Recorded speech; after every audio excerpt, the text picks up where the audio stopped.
I'm Dr. Orion Taraban, and this is Psych Hacks, Better Living Through Psychology. And the subject of today's short talk is the game of small talk. There are very few people I've ever met who enjoy small talk. I'm not one of them. I like to have authentic, grounded, interesting conversations with people. But the fact of the matter is that you generally don't know what topics are going to facilitate that kind of conversation with someone you've never met before. So on some level, small talk is a necessary evil, but it's an evil with a point. The point of small talk is to get out of small talk as quickly as possible. What I've discovered is that there's something of a game to small talk and that you can get good at playing this game. I learned this in the course of my work as a therapist, which is a job in which I basically get paid to talk to people. There are conversational tactics that you can practice and master that make it easier to open a conversational partner. One strategy is to approach small talk like it's a game. And a great metaphor for just such a game is the popular word game Wordle, where you have to guess a 5-letter word in 6 tries. And after each attempt, the game gives you some feedback, like this is the right letter in the right position, or this is the right letter in the wrong position. And you use this feedback basically as a pathway toward guessing the actual word. Now, what does this have to do with small talk? Well, when you play Wordle, you assume that the word actually exists. Like there really is a valid 5-letter word that you're trying to guess, but that you just don't know it yet. By the same token, when you're talking to somebody else, you can assume that there actually is an authentic shared interest the two of you have in common, but you just don't know what it is yet. Assuming the shared interest is there will help motivate you to search for it, which will obviously help you to discover it. So assume that you and your conversation partner have an authentic shared interest and that this authentic shared interest is discoverable in 6 attempts.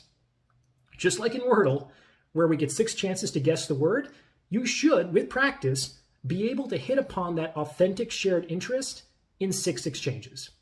And the best way to do that is to be a generous communicator. What does that mean? Being a generous communicator means giving your conversation partner several opportunities to progress the conversation in each exchange. So, for instance, if someone were to ask me, "Where are you from?" I could answer matter-of-factly, "Las Vegas." But that's just a factual piece of information. I'm kind of forcing my partner to do a lot of the work, so this is already starting to feel like an interview. On the other hand, if I were to be a more generous communicator, I could respond, I was actually born and raised in Las Vegas, a few miles from the Strip, which was made for a pretty interesting childhood. But I've spent time in Seattle, New York. I now live in the Bay Area, though who knows for how much longer. How about you? In this response, I've given my conversation partner so many pathways forward. I mentioned 4 different places, signaled I was open to discussing my childhood experiences, and left an open question with respect to my future plans. And if none of that was interesting, they could ignore it and just talk about themselves. What about you? Now, this person has several possibilities to move the conversation forward.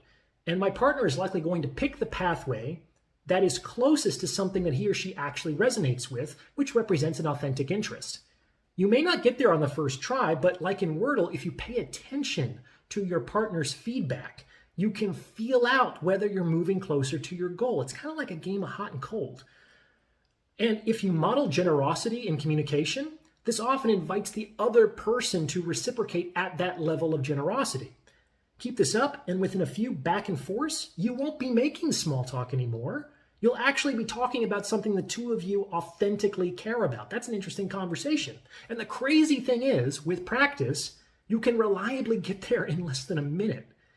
And then maybe you won't dread small talk so much. Assume there is an authentic shared interest that you can discover, be a generous communicator, and practice, practice, practice. What do you think? Remember to like, comment, and subscribe for the algorithm. And if you'd like to schedule a consultation, you can reach me at psychackspodcast@gmail.com. Thanks for listening.